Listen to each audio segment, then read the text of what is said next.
Depuis plus de 10 ans, on nous promet des voitures autonomes. Google lançait déjà ses premiers prototypes en 2012, Tesla parlait d'autopilote.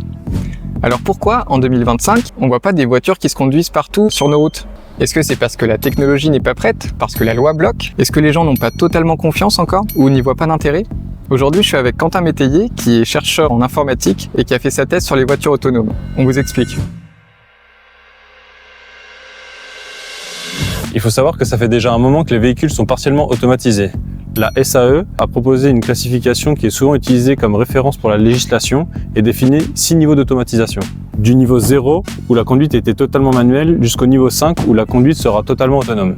Des niveaux 1 à 4, on parle de conduite automatisée. Au niveau 1, on utilisait par exemple le régulateur de vitesse manuel, et au niveau 2, on utilisait le régulateur de vitesse adaptatif, en plus du système de maintien sur les voies. Aujourd'hui, la majorité des véhicules neufs vendus sont classifiés comme niveau 2. À ce stade, c'est encore au conducteur de monitorer l'environnement et d'avoir les mains sur le volant. Le vrai changement de paradigme se fait à partir du niveau 3. À ce niveau, la technologie est capable de rouler de manière autonome sur certaines portions. Le conducteur peut alors s'engager dans des tâches non liées à la conduite, mais doit être prêt à reprendre le contrôle quand le système lui demande. Une question se pose alors, comment avertir efficacement le conducteur pour qu'il reprenne au mieux le contrôle du véhicule ? Des projets de recherche comme celui sur lequel j'ai travaillé ont proposé des solutions innovantes pour avertir efficacement le conducteur et lui donner des informations sur son environnement. Mais malgré tous les efforts de la recherche, il n'y a actuellement quasiment aucun véhicule homologué pour rouler au niveau 3 sur les routes. L'option qui semble être privilégiée par les entreprises du secteur automobile est plutôt le déploiement de véhicules de niveau 4. À ce niveau, le véhicule est totalement autonome et supervisé par un téléopérateur à distance qui peut intervenir en cas de besoin. Dans plusieurs pays, le niveau 4 est déjà en phase de test ou même déployé à plus ou moins grande échelle. De l'autre côté de l'Atlantique, à San Francisco ou Phoenix, les taxis autonomes de Waymo, la filiale de Google, roulent déjà depuis 2020 sans conducteur. Ils ont déjà effectué plus de 10 millions de courses, soit des millions de kilomètres parcourus, le tout sans incident majeur. Selon les données publiées en 2023, le taux d'accident des véhicules opérés par Waymo est inférieur à celui des taxis traditionnels opérant dans les mêmes zones urbaines. En Chine, ce sont déjà des dizaines de milliers de robotaxis qui circulent en ville. Mais alors pourquoi là-bas on peut déjà commander une course avec un taxi autonome et chez nous en Europe on ne peut toujours pas ? Pour tester et déployer des véhicules autonomes, il faut d'abord que la loi l'autorise. La législation a évolué de façon différente selon les pays. Ça s'explique en partie par des mentalités d'innovation différentes selon les pays, mais aussi par des stratégies économiques différentes. Les États-Unis et la Chine ont misé très tôt sur la mobilité individuelle, en autorisant dès les années 2010 les tests de robotaxi dans des zones urbaines. Sur le plan économique, ça paraît effectivement rentable à première vue. Il n'y a pas de chauffeur à payer. Dans la réalité, une course en robotaxi coûte pour le client aussi cher, voire un peu plus, qu'avec une course en taxi conventionnel. Il faut entretenir la flotte et il y a des ingénieurs et leurs équipes à payer. De son côté, l'Europe semble plutôt avoir misé sur l'automatisation de la mobilité partagée, notamment dans les transports publics. On parle de navettes et de bus autonomes, comme nous l'explique Guido Di Pasquale, le directeur général de Pave Europe, l'association qui s'est donnée pour mission d'informer le grand public et les décideurs sur les véhicules autonomes. Without excluding the individual autonomous mobility or the ownership of the vehicles, I don't see this the main application of autonomous vehicles, at least in Europe, and at least for the next decades. The main application or use cases that I see coming in Europe is for shared mobility. So this can be in the form of robotaxi, like Uber or Lyft, but autonomous, or with the public transport. On-demand mobility, so it can be shared, it can be ride pooling, it can be big buses. Il y a 20 ans, on pouvait penser qu'à l'avenir, chacun aurait son véhicule autonome personnel. Mais c'est pas le scénario que les acteurs du marché ont choisi. En Suisse, l'association SAM promeut le développement et l'adoption de ces technologies de manière responsable. C'est une sorte de plateforme d'échange entre les entreprises, les chercheurs et les autorités. Pour Oliver Nahon, le directeur des opérations de cette association, le retard du continent sur les voitures autonomes n'est pas un problème de technologie, mais bien de modèle économique. La recherche et développement d'un véhicule autonome coûte très cher et résultat, les mettre sur la route coûte aussi très cher.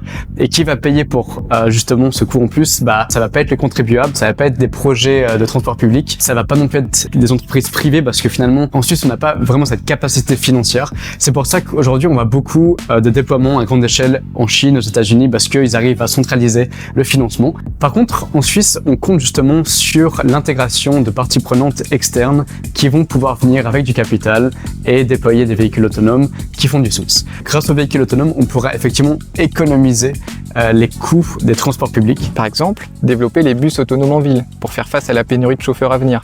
ou des navettes autonomes fonctionnant à la demande pour desservir les zones moins demandées. C'est peut-être aussi dans la logistique et la livraison que le modèle économique est le plus évident. Et résultat, on pourrait peut-être premièrement voir des véhicules autonomes de livraison logistique en circulation.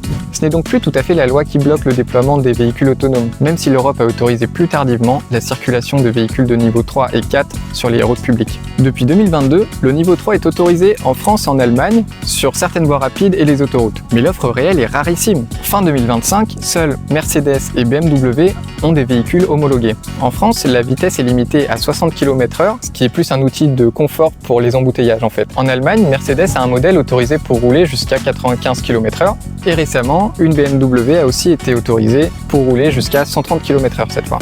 We have a framework from the European Commission was published in 2022 that allows the homologation of level 4 vehicles.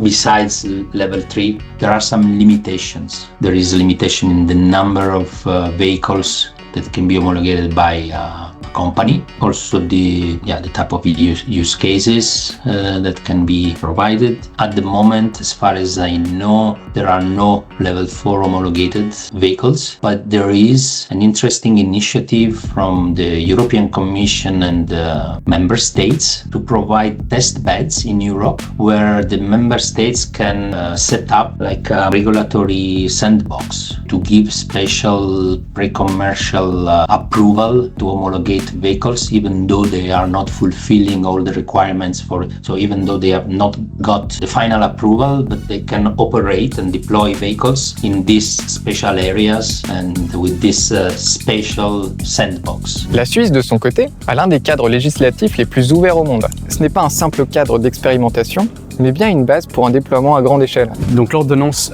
qui justement est entrée en force le 1er mars 2025, en fait sont sur 3 piliers. Le premier, c'est la conduite de véhicules niveau 3 sur l'autoroute. La deuxième, c'est les parcs de places automatisés. Donc là en fait c'est intéressant parce qu'on est dans une place de parc, c'est un terrain privé qui peut être aussi public, et on aura dessus une circulation mixte. Donc on aura à la fois des véhicules conduits par des personnes et des véhicules automatisés vides. Donc ce que vous faites, c'est que vous pouvez venir avec votre véhicule, homologué, automatisé pour des places de parc, vous le laissez devant l'entrée du parking et puis ensuite vous pouvez partir faire vos commissions et revenir plus tard directement avec votre véhicule qui se sera parqué entre temps et sera revenu vous chercher. L'avantage de ça, c'est que dans le contexte où on a de moins en moins de place, on peut justement se parquer avec beaucoup moins de distance entre les voitures et on va aussi minimiser les accidents dans les parkings et évidemment on va gagner du temps. La troisième, c'est justement les véhicules sans chauffeur. Ils peuvent effectivement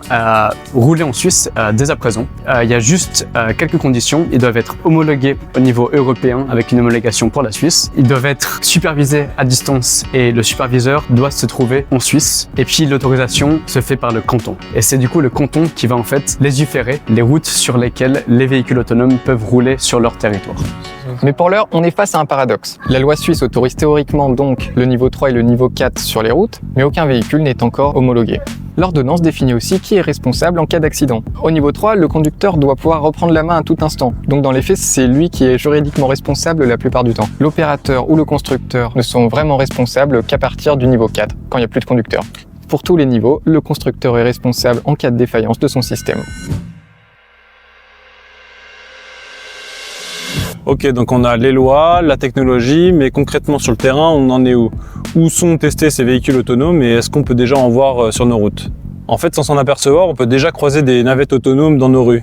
À Berne, il y a déjà des camionnettes autonomes qui roulent sans conducteur. Ce sont celles de la start-up Loxo qui testent une nouvelle approche pour la livraison du dernier kilomètre depuis déjà plus d'1 an. On a pu interviewer Amin Amini, le directeur de la start-up, qui nous en dit un peu plus. Chez Loxo, on se concentre sur les applications logistiques dans les zones urbaines pour le moment. Nous avons démarré le projet l'année passée avec nos partenaires Planzer. Donc ici, on se trouve sur le site de Planzer à Berne. Donc c'est un véhicule de Volkswagen qui existait de base. On a ajouté des capteurs et des ordinateurs et on a aussi ajouté quelques autres fonctionnalités logistiques pour permettre à Planzer de réaliser un concept logistique qui s'appelle hub dynamique, c'est-à-dire que au lieu d'aller maison par maison ou point par point pour livrer, on a divisé cette chaîne logistique en deux La première partie se fait via notre véhicule, c'est-à-dire on transporte les colis de manière autonome entre le City Hub de Planzer et un hub en ville, donc il y en a plusieurs. Ensuite, une fois que le véhicule arrive dans ce micro-hub, il y a un véhicule de livraison de dernier kilomètre qui arrive, ils font l'échange et après le véhicule reprend les box vides, il revient ici chez Planzer, il se fait charger ici encore une fois, puis il retourne sur un autre point d'échange. Donc on fait ça de manière dynamique, c'est-à-dire que les conducteurs de dernier kilomètre ils ne sont plus obligés de revenir à chaque fois ici. Ceci est maintenant réalisable économiquement parlant grâce aux véhicules autonomes. Ce qu'on fait depuis l'année passée, on a aujourd'hui des très bons feedbacks de tous les partenaires de projet et on est fiers de pouvoir réaliser ce genre de concept avec nos technologies. Et toujours en Suisse, il y a d'autres projets en cours. Aujourd'hui, on a beaucoup de projets pilotes en fait qui vont arriver en Suisse dans les prochaines années. On a à Arbonne un bus qui est automatisé et qui conduit, donc il est opérationnel déjà aujourd'hui. On a à Furthal, donc c'est une région qui est près de Zurich, près d'une dizaine de véhicules et navettes automatisées qui seront aussi déployés. Et donc ça, c'est un projet intéressant parce qu'on va justement pouvoir servir les gens de chez eux jusqu'aux gares les plus proches. L'idée ici, c'est réduire la dépendance dans les véhicules privés afin de valoriser les transports publics. On aura aussi à Genève une quinzaine de navettes automatisées qui seront intégrées dans les transports publics de Genève. Et ça sera aussi des navettes qui seront à la demande, c'est-à-dire qu'on pourra simplement les commander avec son smartphone et ils seront justement intégrés dans les transports publics.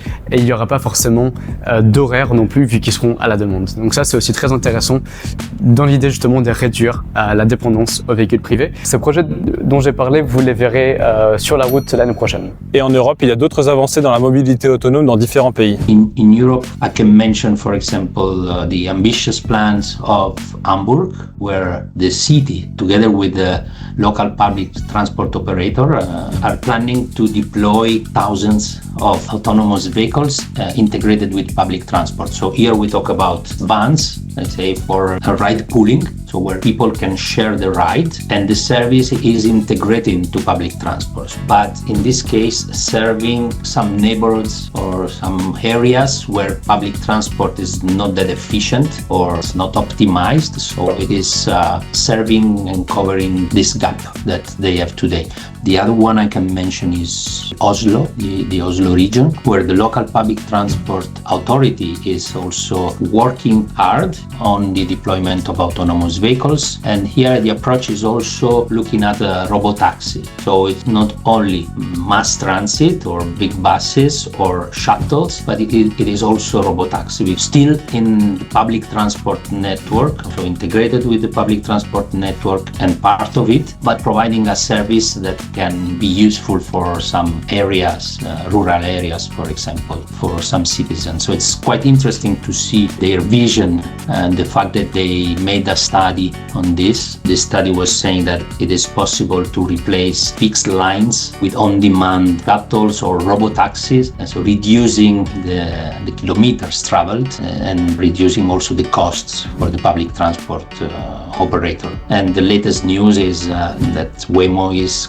coming to London with robotaxis at the beginning of 2026. Mais derrière ces enjeux économiques, technologiques et légaux, une question encore plus fondamentale se pose. Comment ces véhicules sont-ils perçus, acceptés ou rejetés par le public? Car si la technologie, la législation et le déploiement à grande échelle progressent, la confiance et leur adoption par la population restent-elles à construire? Sommes-nous prêts à laisser un algorithme conduire à notre place? En a-t-on vraiment envie ou besoin? In Europe, we have some studies that conducted now, let's say between 2018 and 2022, now the latest studies. These studies say that 60% do not trust the technology. They don't trust that this technology is safer or they are not confident. But at the end, all the conclusions of these studies are that the reason why they don't trust it is because they have not seen it. So it's quite difficult for them to understand. In US, where they have seen and tried robotaxi, these studies say that before trying the vehicles, the lack of trust is high, but once they have tried it, they get more confident and they like it, so this confidence is increasing. Car au-delà de la technique, l'automatisation des véhicules pose des questions fondamentalement humaines. Quel impact ces technologies pourraient-elles avoir sur nos villes, sur la mobilité, sur la pollution, sur la sécurité routière, sur notre rapport au temps? Aujourd'hui, une voiture particulière reste stationnée environ 95% du temps. Une généralisation du partage des véhicules autonomes pourrait donc réduire drastiquement le nombre de véhicules total nécessaires. Les projections, issues de l'OCDE et de McKinsey, estiment que des centaines de millions de tonnes de CO2 pourraient être économisées chaque année, soit l'équivalent des émissions de pays comme le Royaume-Uni ou la France, évitées chaque année, à partir de 2030. Le tout avec une circulation plus fluide et des trajets optimisés. Le classement environnemental dépendra des modèles. Si on a un modèle où on a des véhicules autonomes à la demande, partagés, qui amènent les gens vers des transports publics, alors là, on est dans un modèle, je pense, très pertinent pour la durabilité. Oui, car pour nuancer ces projections optimistes, il faut bien avoir en tête un principe historique tenace, l'effet rebond. Rarement une technologie n'a réussi à réduire les émissions de CO2 par sa seule efficacité. Le risque ici, que la facilité d'usage crée une explosion de la demande. Si se déplacer devient moins cher et ne demande aucun effort, on pourrait choisir de vivre plus loin, étalement urbain, ou de multiplier les trajets. Pire encore, le phénomène des kilomètres fantômes, où des véhicules vides circuleraient en permanence pour aller chercher des passagers ou pour éviter des coûts de stationnement. Sans régulation, le volume de trafic pourrait donc augmenter au point d'annuler ces gains écologiques promis. À part ça, McKinsey estime aussi que des milliards de dollars pourraient être économisés chaque année avec la réduction des accidents et de carburant nécessaires. On évoque même des dizaines de milliers de vies sauvées si les accidents diminuaient au rythme annoncé. L'OMS estime qu'1,3 million de personnes meurent chaque année sur les routes. L'automatisation généralisée pourrait sauver plus d'1 million de personnes. On voit déjà Waymo, la subsidiaire de Google aux États-Unis. D'après ce qu'ils ont publié, il y a déjà 90% d'accidents en moins par rapport aux chauffeurs de taxi dans les mêmes régions auxquelles ils opèrent. On a des chiffres similaires d'autres opérateurs de véhicules autonomes partout dans le monde et finalement ça fait du sens parce que 95% des accidents proviennent d'erreurs humaines, par la fatigue, par l'alcool, par la drogue, par la distraction. Ça c'est que des éléments que les véhicules autonomes ne verront pas. Justement, les véhicules autonomes peuvent voir beaucoup plus loin.